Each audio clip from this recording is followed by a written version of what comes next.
Mami waliwo kyenjala okubuuza ekirala. Tulina mu Uganda kye twayitanga bulungi bwansi naye nawulirako nti eno e Rwanda kyabuwaze waliwo olunaku lwe bagamba nti leero tugenda kukola bulungi bwansi tugenda kuyonja. Kibeera kitya tunyumize emboozi eno kibeera kitya twakigezaako edda bakubanga engoma ne babireeta naye ne bikola wiiki 2 ne bivaawo. So eno kibeera kitya? Ndowooza era nkiddiza ddala ku muntu gwe gwambuuza n'oyandaba nti obuyonjo butandikira ku ggwe. Wano sina kyabuwaze liyale naye kwegamba kiri mu tteeka nti buli Lwamukaaga olusemba mu mwezi olw'omukaaga olwo olusemba mu mwezi ffenna tulina okukola obulungi bwansi okusiviira ddala ku mukulembeze asooka okutuukira ddala ku muntu asemba waggulu. Era nze ndowooza abantu abafaayo ennyo okulaba ku social media mulaba nti n'omukulembeze waffe wano era naye ebiseera ebisinga bw'abanga waali yenyigira mu kukola obulungi bwansi. Kikukakatako gwe ng'omuntu okutandika okukola ate era lwaki weegomba kubanga era ensi erina gyevudde ate erina gyegenda. Ebyokusomoza bibaamu naye buli muntu kikukakatako gwe ng'omuntu obuyonjo butandikira ku ggwe. Bakiyita bate ekyo? Waliwo engeri gye bakiyitamu erinnya? Baguyita muganda mu lulimi olw'eno. So eyo last Saturday buli mwezi. So kati kiri jeno teri atakimanyi nti buli Saturday semba mu mwezi mwenna mulina okukola obulungi bwansi okusinziira ku bakulembeze bwe baba balambise olunaku olwo. Olwo we basikoze kati ng'ewaffe abadodinga waliwo punishment eziyinza okuweebwa ebibonerezo singa ogaana okukola bulungi bwansi oba omuganda nga bw'ogambye? Ebibonerezo ndowooza era bwebiri era byalingawo naye kati abantu bakyambala. Tekyali nnyo bibonerezo kubanga kikukakatako gwe ng'omuntu. Tojja kugamba nti nze lwaki nkikola kubanga naawe amaaso gakusanyusa ng'olaba awayonjo. Nti kati tekikyali nnyo kyabuwaze buli muntu yakifuula lugoye yakyambala akimanyi nti buli Saturday esemba mu mwezi tulina ffenna okugenda okukola obulungi bwansi oba omuganda okusinziira ku bakulembeze baffe abawansi bwe baba balambise olunaku olwo kubanga be balina okubabuulira nti leero tujja kukola wano naye ate waliwo ne baluteekawo nga mwenna mujja kukola buli muntu waabeera. So muyina okubeera nga mu following eyo order. Ebisaaniiko byo tubeera tulina companies ndaba nnyo ewaffe wano batwala ebisaaniiko. Emmotoka etwala ebisaaniiko naye oba ogitunuulira nga eringa naye ebisaaniiko sole tuseso mukama nsonyiwe naye ng'emmotoka wano etwala ebisaaniiko kizibu nnyo n'okumanya nti etwala bisaaniiko.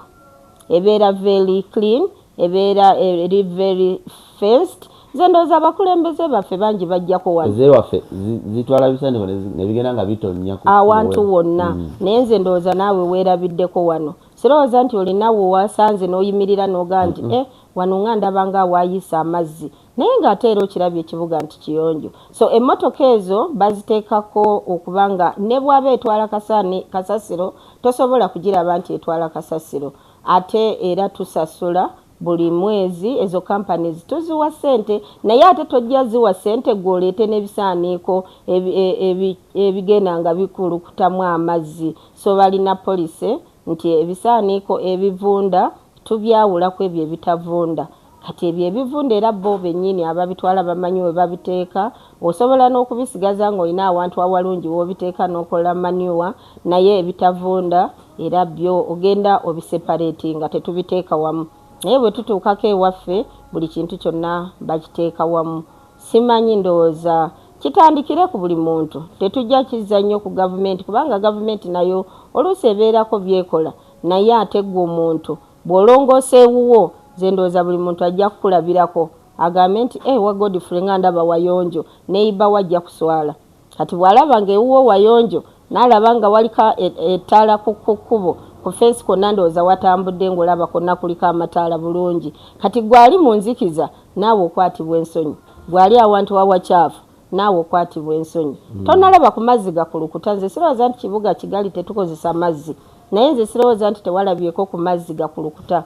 amazzi ago ne bwe gakulukuta galina we galaga nti ekibuga bakikoze bulungi nnyo okuba nti amazzi we gakulukutira era gajja kulukuta naye nga tojja galaba. Ezimu ku events zetasobola kwerabira oba kwogerako sorry ezimu ku events zetasobola kwerabirako oba kwerabira mu mboozi yaffe yengeri gye mujjukiramu abantu abafiira mu lutalo olwa genocide olwali wano mu 1994 bwe muba mu celebratinga oba okujjukira abantu abo mukola mutya naddala ng'abantu abali within the country?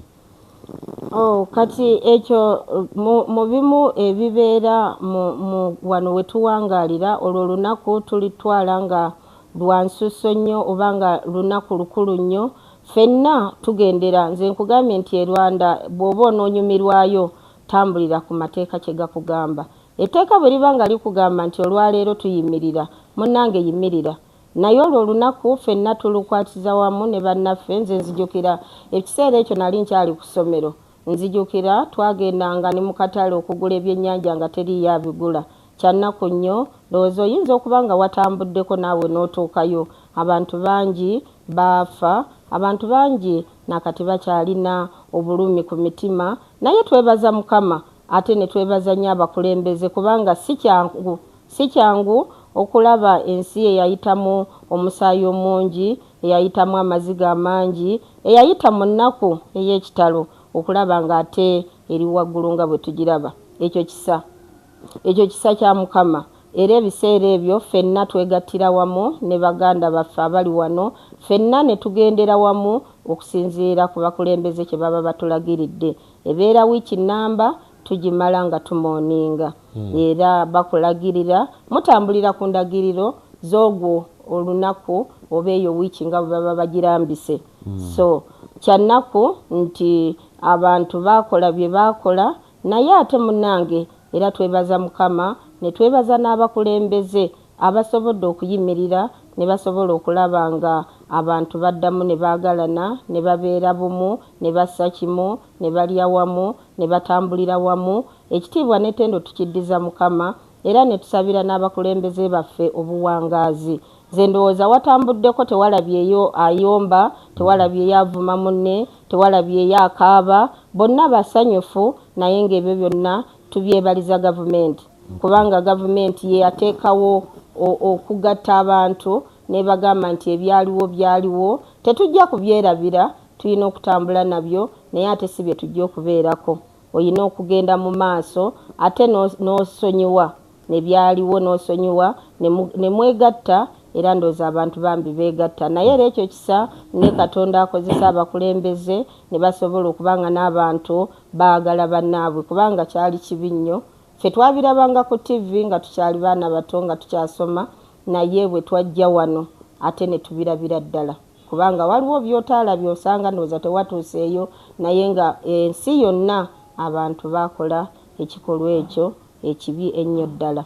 Naye kijja kuggwa, Mukama agenda abanyiga ebiwundu. Kino ekifo kye ndimu kye bayita Kigali Genocide Memorial oba ekifo ky'ekijjukizo omwaziikibwa abantu abasoba mu 20,000 mu kitundu abaziikibwa mu kifo kino ky'oyinza okuyita mass graves, ng'ekizibu kyava ku lutalo olwa genocide olwaliwo mu 1994 era ng'olutalo luno lwali wakati w'Abahutu n'Abatuusi. Okukakananga namungi w'omuntu alufiiriddemu. Omuntu ajja mu kifo kino okuva mu mawanga ag'enjawulo ajja n'obubaka obusaasira oba abasinga bajja n'ebimuli okubiganzika ku mass grave eno ng'okujjukira abo abantu abafiira mu lutalo. Nga nange bwe nkoze okubajjukira ne ndeeta ekimuli kino kyenteekako okubasaasira n'okusaasira ab'enganda zaabwe abafiira mu lutalo. Obubaka obusinga okubeera mu kifo kino bwe bukubiriza abantu bonna ababeera wano okwewala kye bayita obusosoze, kubanga obusosoze bwe bwavaako olutalo olwaliwo wakati w'Abahutu n'Abatuusi okukakananga abantu abasoba mu 20,000 nga baluguddemu oba nga balufiiriddemu. Njagala kumanya ku relationship yammwe nga bannayuganda oba Ugandan community abeera wano mu Rwanda ne embassy yaffe Ugandan High Commission in Kigali. Ebayamba etya nga bwe bannayuganda? Ebayamba bwe muba nga mufunye obwetaavu? Enkolagana yammwe nayo kyangu nnyo musobola oku accessinga embassy yaffe? Enkolagana ya embassy ne bannayuganda eri etya? Nungi nnyo kubanga woofiisi yaffe okuviira ddala ba ambasada bonna ababaddewo, laba nti wabaddewo ambasada Kabonero, wabaddewo ambasada kati naawe tuli na Lusoke. Woofiisi yaffe ebeera Nzigule, embase yaffe ebeera Nzigule, buli muntu yenna naddala Munnayuganda, lwakuba nti Bannayuganda tulimu ebyokugamba tebindaba. Naye nga wakatuuka mu Rwanda nze ndowooza ekintu ekyalibadde ekikulu kwe kugenda kw'embase, era nga naawe bwe wagenzeeyo nti kw'embase waka, wadde ensi eri mu ndala naye waka. Era twebaza nnyo, twongera okusiima bakama baffe abali kw'embase nti tebalina muntu gwe baza mabega. Woofunidde obuzibu, kabube kiro kabube emisana, oluggi luba luggule. So teno mugifuna bulungi, omunnyo mugufuna, amawulire gaffe mugalaba, enjiri mugiraba nnyo.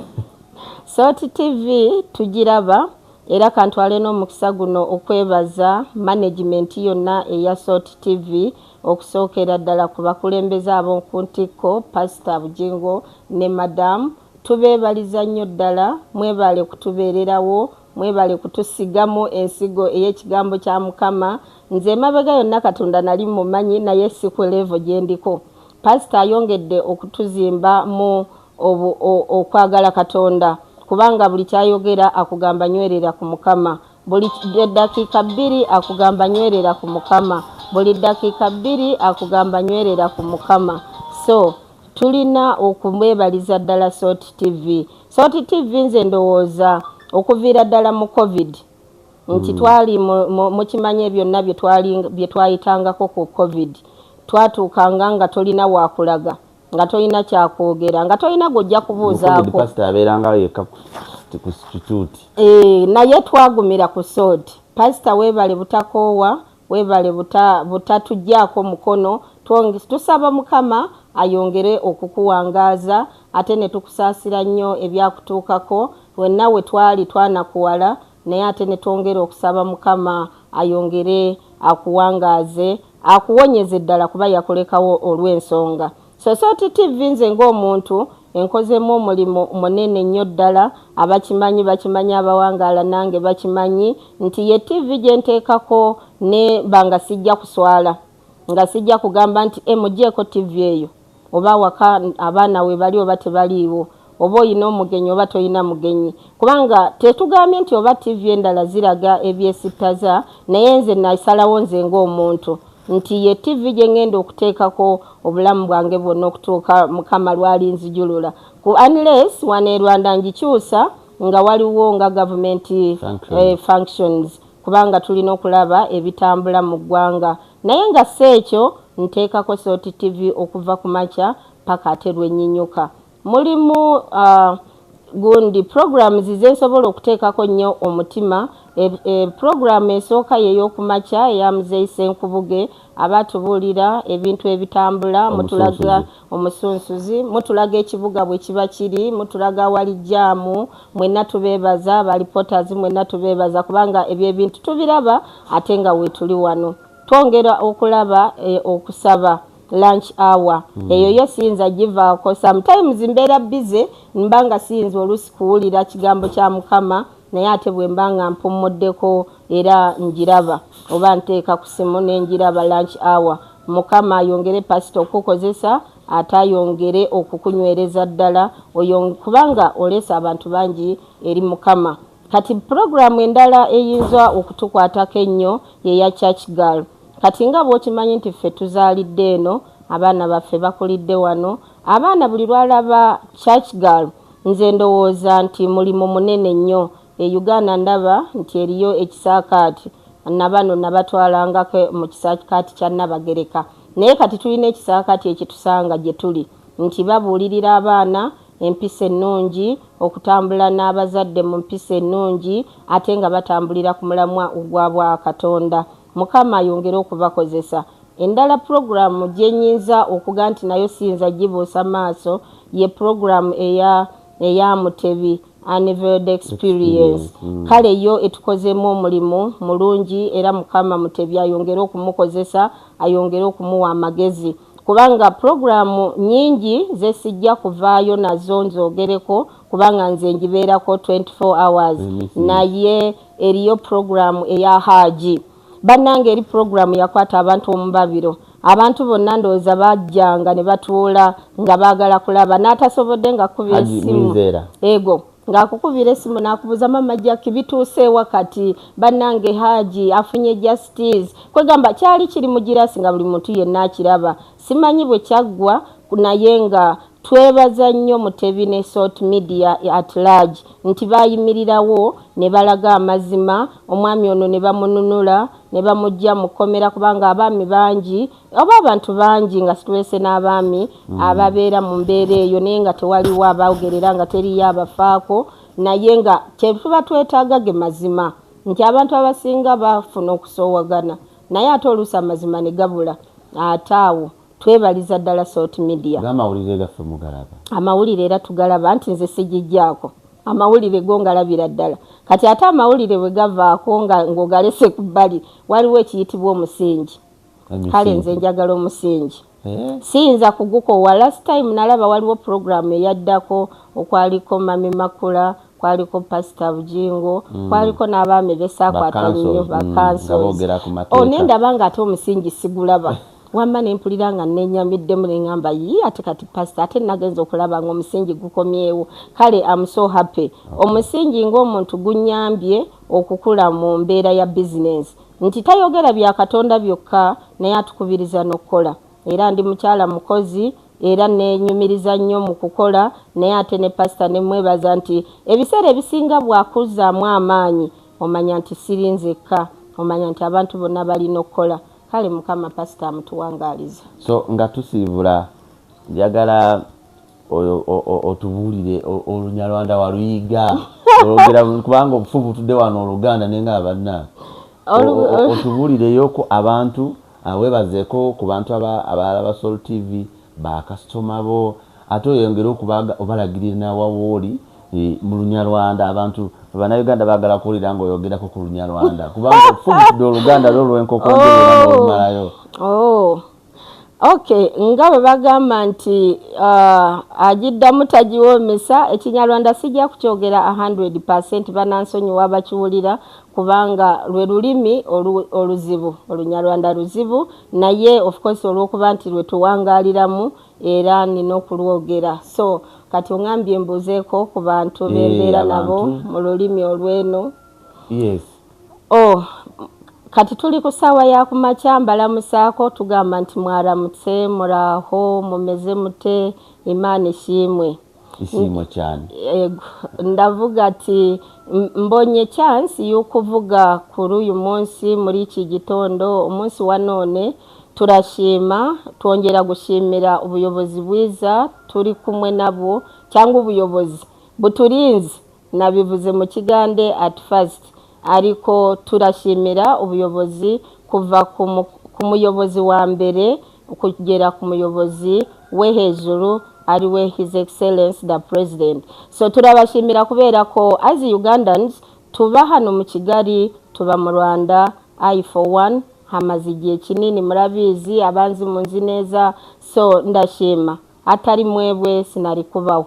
Ndashimira buri muntu wese ukora kose ashoboye ukuva ku mwana kugeza ku muntu mukuru abakora baza kuri restaurant yacu abahora baduha inama bahora bakubira ati kintu kikore mbega kugira ngo tutere imbere cyangwa kugira ngo tukomeze uru rugendo rwo kuba muri iyi si turubayemo ku mbaraga zanyu turabashimira byimazeyo abari mu Kigali abari hanze ya Kigali n'abari hanze y'Ikigali cyangwa y'u Rwanda rwose yafa kuba moza mu Rwanda mwese murabizi neza ko muhora muzi wacyo turabashimira Imana izabaduhera umugisha. Twongera gushimira Pastor Bujingo hamwe na Mami twongera gushimira abakozi bose ba kuri Salt Media turavuga ati Imana izabahe umugisha izabahe kuramba izabahe byose mwifuza kuri iyi si kuko ni TV tuhora tushiraho amaso ihora itukomereza ku Imana turabiza hatari Imana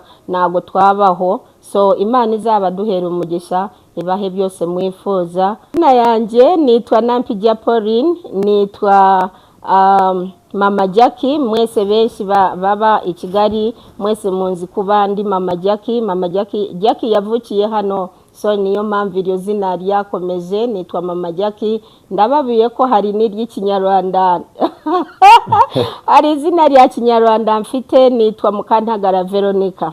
Okay, kale tuyanze Mama Jackie anamwe nabadde mutugoberera n'okutulaba embozi mugiwulidde, of course ebirungi bigwa byocha bade bichayina bingi oba oli awo bwe nabanga afunye akadde nja kuddangako eno tujje tulayoko ku mami twongere okubanga tulambula ensi zombi zaffe Uganda ne Rwanda tuli ba brothers, so nolwekyo osobola okulosinga kubanga okujja eno kyangu nnyo bw'obeera ne national ID yo otuukayo embase yaffe weeri buli kimu kyonna kitambula bulungi. Njagala kubaagaliza olunaku olulungi ennyo ambabuuzaako mwenna naddala kamera person wange sijja mbabulira linnya naye nga nkwebaza olw'ekifaananyi ekirungi kyosobodde okubanga okwatira abantu bonna abagenda maaso n'okubanga batulaba. Manya nze Godfrey tumwebaze, genda ku Facebook noonya tumwebaze Godfrey's Post, genda ku X noonya Godfrey Soul TV, genda ku YouTube oteekemu tumwebaze Godfrey, ate ne ku Soul TV wonna ku platform zonna kwetuli ojja kubanga ofuna byonna ebisingako. Mbagaza ekiseera ekirungi,